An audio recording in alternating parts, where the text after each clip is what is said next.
Hi, Gary Cooper here from Square Frame Photography, and today I'm throwing in a bonus tip. So we've been doing these tips Monday to Friday. Today I'm throwing in a Sunday tip. Don't expect it every week, but I think it will just wrap up last week's content quite nicely for you. And today we're talking about setting your exposure on your mobile phone.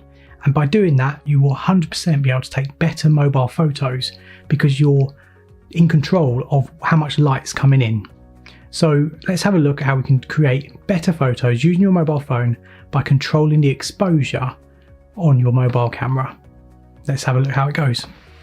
If we look at my screen now on the phone, and we're going to use all the techniques that we've learned over the last week around the rule of thirds and stuff. So you've got, this is the photo you could take, which looks really nice. But now what we're going to do is we're going to hold down to focus, so we're focusing in that area, and then you'll notice that it's got a little sun dial, and all you got to do is just move it up and down so you can control the exposure on your phone. And look how you can get a nice detailed shot by controlling your exposure. And then we take that picture. I want to make it a little bit brighter. So when taking photos, detail is everything, because you can never get that detail back in a photo afterwards. So if I was to overexpose this photo, you can see there is no detail at all. You can't work anything out. And obviously that's an extreme, but even here, this is quite a highly exposed image. And then compare it to probably around here. It's only a slight difference on this one, but just imagine if there was lots of light. What I'm actually going to do, I'm going to turn off one of the video lights.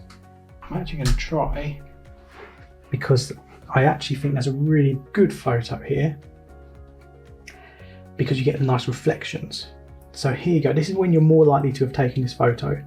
So the camera is focusing on the whole jar, but it's also controlling the exposure. So let's take this picture. This is a really nice picture.